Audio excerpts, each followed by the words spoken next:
मेघालय का नोहा कलिकाई वाटरफॉल, जिसे चारों तरफ से बादलों ने ऐसे घेर रखा था मानो उसकी सुरक्षा कर रहे हो। रात के अंधेरे में झरने की आवाज ऐसे महसूस होती थी जैसे किसी दानव को जंजीरों में जकड़ रखा हो और वो छुड़ाने की कोशिश कर रहा हो। इसी बीच गांव की तरफ से एक शोर गूंजता हुआ झरने की तरफ आया। वो भीड़ एक लड़के के पीछे भाग रही थी जिसके हाथ में एक चाकू था। वो लड़का भागते भागते नोहा कलिकाई वाटरफॉल पर आकर रुका। भीड़ भी कुछ दूर रुक गई। इसने मेरी बेटी को मार डाला, इसको भी वैसे ही तड़पा तड़पा कर मारो। मारो मारो मारो मारो। अचानक उस लड़के को एक आवाज सुनाई दी, कूद जाओ, कूद जाओ, खत्म कर दो इस जीवन को, कूद जाओ, कूद जाओ।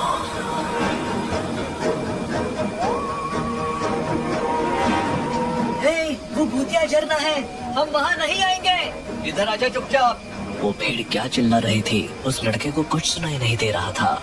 उसको सिर्फ एक आवाज सुनाई दे रही थी, कूद जाओ, कूद जाओ, कूद जाओ, कूद जाओ। उस आवाज की इंटेंसिटी बढ़ती चली जा रही थी। कूद जाओ, कूद जाओ, कूद जाओ, कूद जाओ। आखिरकार वो लड़का कूद ही गया। हे भगवान, ये तो कूद गया। आज तक यहाँ कोई मरा नहीं था, आज ये मर गया। चलो वापस चलो, आज के बाद कभी कोई यहाँ लौटकर नहीं आएगा। वो सारी भीड़ अपने अपने घर को लौट गई। इस घटना के कुछ साल बाद मेघालय से लगभग 2000 किलोमीटर दूर दिल्ली में राजेश नाम का लड़का अपने माँ बाप को सोलो ट्रिप पर मेघालय जाने के लिए मना रहा था। सोलो ट्रिप मतलब अकेले जाएगा? तुझे हो क्या गया है राजेश? अरे माँ, सोलो ट्रिप का मतलब ये नहीं कि मैं सच में अकेला हूँ। आजकल ग्रुप ट्रिप होती है, ट्रैवल एजेंसी सब अरेंज करती है। तो हमें बेवकूफ समझता है क्या? पापा, मैं बच्चा नहीं हूँ और हम ग्रुप में जाएंगे जिसमें अजनबी लोग होंगे पर सबकी डेस्टिनेशन सेम होगी। फिर भी अजनबी लोगों के साथ कैसे भरोसा कर सकते हैं? माँ, हर कोई ट्रिप पर एंजॉय करने के लिए ही आता है। प्लीज मुझे रोकिए मत, मुझे जिंदगी में कुछ नया एक्सप्लोर करना है। काफी देर तक बहस के बाद राजेश ने अपनी माँ को गले लगाकर मना लिया। पिता थोड़े अनमने तो थे लेकिन उन्होंने भी अनुमति दे दी। ठीक है, लेकिन कोई गड़बड़ हुई तो सीधे घर वापस आना, समझे? जी पापा, बिल्कुल। अगले दिन राजेश ने अपना सफर शुरू किया। दिल्ली से मेघालय तक का सफर लंबा था। ट्रेन में सफर के दौरान उसने अपने ग्रुप के लोगों से मुलाकात की। मनदीप, इरफान, सलीना, ज्योति और राहुल। ट्रेन का सफर खत्म होने के बाद उन्होंने बस से अपनी मंजिल की तरफ बढ़ना शुरू किया। ये पहाड़ और हरियाली देखकर तो मन ही शांत हो गया। Seriously, it's amazing. बस अब एक पतली सी सड़क पर चल रही थी। घना जंगल चारों तरफ से फैला हुआ था। तभी अचानक बस का रेडियो चालू हो गया। तुम लोग यहाँ क्यों आए हो? वापस चले जाओ। रेडियो किसने चालू किया? ये तो अपने आप ही चालू हो गया। सुनाई नहीं दिया? वापस चले जाओ। ड्राइवर ने रेडियो बंद करने की कोशिश की लेकिन वो बंद नहीं हुआ। सभी सहम गए। ये क्या मजाक है? कौन करा ये सब? ये कोई मजाक नहीं है, ये जगह भूतिया है। मैंने पहले भी सुना है कि यहाँ अजीब चीजें होती है। तभी रेडियो बंद हो गया और बस की लाइट्स भी एक पल के लिए बंद हो गई। अंधेरे में सब एक दूसरे को पकड़कर बैठे रहे। ये क्या था? ड्राइवर साहब, ये आपकी कारस्तानी तो नहीं है? री रिकॉर्डेड ऑडियो बजा रहे हो? इरफान मियाँ, आपने तो हमारी चोरी पकड़ ली। मैं तो बस सफर का रोमांच बढ़ाने की कोशिश कर रहा था। रोमांच की जगह आपने हमारे दिल की धड़कन बढ़ा दी। ये तो मजाक था, पर उन लोगों को पता नहीं था कि ये तो शुरुआत थी। असली खौफ तो अभी बाकी था। सुबह का समय था और चिरापुंजी की ताजी हवा में एक अलग ही जादू था। बस से उतरते ही उनका स्वागत गाइड डेविड ने किया। आप लोग चेरापूंजी की असली खूबसूरती देखने आए हैं तो यकीन मानिए ये सफर आपको हमेशा याद रहेगा। लेकिन याद रखना, प्रकृति जितनी खूबसूरत है उतनी खतरनाक भी। आप तो शुरुआत में ही डरा रहे हैं। डरना मत, मैं साथ हूँ, चलिए चले।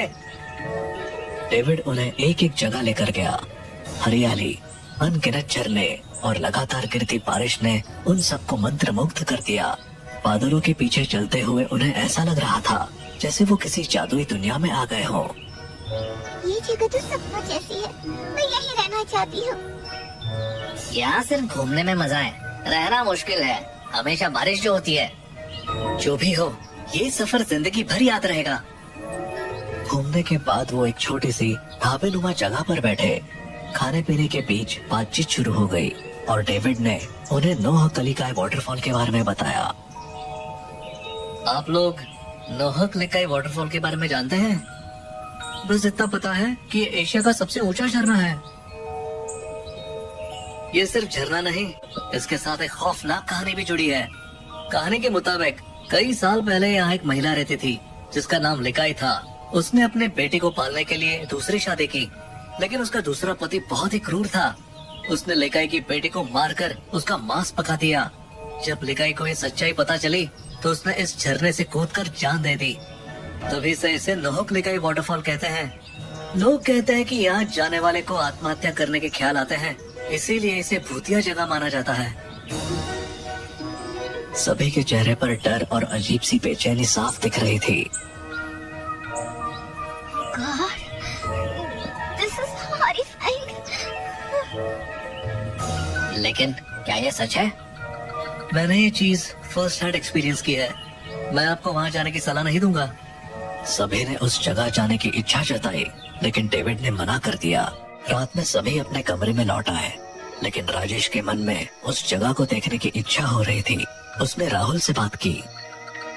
राहुल, मुझे नोह कलिकाई वाटरफॉल जाना है, तुम मेरे साथ चलोगे? तुम पागल हो गए हो क्या? डेविड ने मना किया था ना। बस एक बार देखेंगे और लौट आ जाएंगे यार, प्लीज। ठीक है, पर जल्दी वापस आना होगा।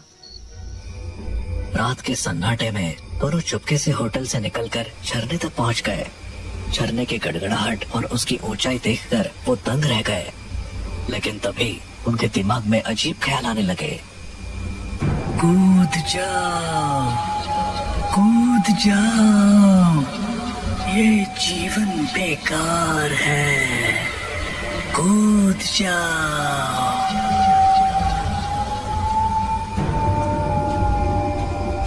राजेश, ये आवाज सुन रहे हो ना? हाँ, हमें यहाँ से निकलना चाहिए। राजेश ने वहाँ से हटने की कोशिश की, लेकिन राहुल वहीं रुक गया। राहुल, चलो यहाँ से। कूद जाओ, कूद जाओ, कूद जाओ। राहुल जैसे हिप्नोटाइज हो चुका था। राजेश ने उसे बार बार बुलाया, लेकिन राहुल ने झरने की तरफ कदम बढ़ा दिए और अचानक उसमें कूद गया। राजेश भौचक्का रह गया। डरा सहमा राजेश होटल वापस भागा और सबको जगा कर ये बात बताई। सबने उसे बहुत डांटा और फटाफट झरने की ओर दौड़े। वहाँ पहुँचने पर उन्हें राहुल का जूता मिला। ये क्या हो गया? ये सुना था लेकिन यकीन नहीं था, ये सच है। तभी सबके दिमाग में वही आवाज गूंजने लगी। कूद जाओ, कूद जाओ।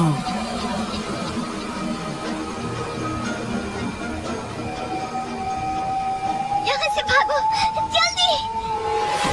सभी लौटने लगे, लेकिन तभी सेलिना ने अचानक इरफान को झरने में धक्का दे दिया। सेलिना, तुमने ये क्या किया? मुझे भी वही आवाज सुनाई दे रही थी। मैं खुद कूदने वाली थी, लेकिन अचानक उसे मारने का ख्याल आया। सभी हैरान परेशान होकर सेलिना को लेकर होटल लौट आए। सेलिना झूठ बोल रही है, ये उसका सिर्फ बहाना है। मर्डर हुआ है, हमें पुलिस को बुलाना चाहिए। हाँ, सच पता चलेगा। ये कत्ल है, इसे छुपा नहीं सकते। मैं सच कह रही हूँ, आवाज मेरे दिमाग में गूंज रही थी। मुझे नहीं पता चला मैंने क्या किया। रुकिए, आप लोग समझ नहीं रहे हैं।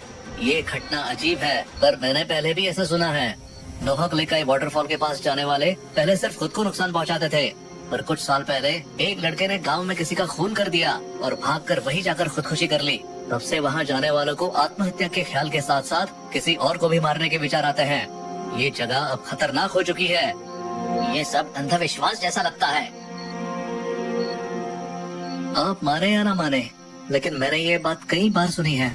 ये सब उस लड़के की आत्मा कर रही है। सभी के चेहरे पर डर का साया था। किसी ने सोचा नहीं था कि उनका सफर इस तरह एक पूरे सपने में बदल जाएगा। तभी ज्योति बोली, राजेश कहाँ है? वो यहाँ नहीं दिख रहा। क्या वो फिर से झरने की तरफ गया है? नहीं, हमें उसे रोकना होगा। सभी घबराए हुए झरने की ओर भागे। वहां पहुंचकर उन्होंने देखा कि राजेश झरने के बिल्कुल किनारे पर खड़ा था और ऐसा लग रहा था जैसे वो किसी से बात कर रहा हो। राजेश, वहाँ से हटो। क्या कर रहे हो? यहाँ आओ। तभी राजेश के पास एक साया दिखाई दिया।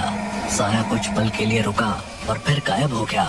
राजेश ने सिर घुमाकर उनकी ओर देखा और धीरे धीरे वापस आ गया।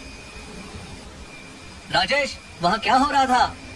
मुझे ऐसा लग रहा था जैसे जैसे कोई मुझसे बात कर रहा हो। वो कह रहा था कि मैं यहाँ से मत जाऊं। वो मुझे रोक रहा था। सभी ने घबराकर राजेश को वहां से दूर किया और वापस लौटे और उन सब ने फैसला किया कि अब उन्हें दिल्ली लौट जाना चाहिए। बस चल पड़ी। धीरे धीरे लंबे सफर और मानसिक थकावट के चलते सभी सो गए, लेकिन रात के अंधेरे में राजेश अचानक उठ गया।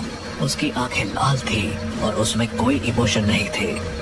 वो अपनी जेब से एक चाकू निकालकर धीरे धीरे अपने साथियों की तरफ बढ़ा।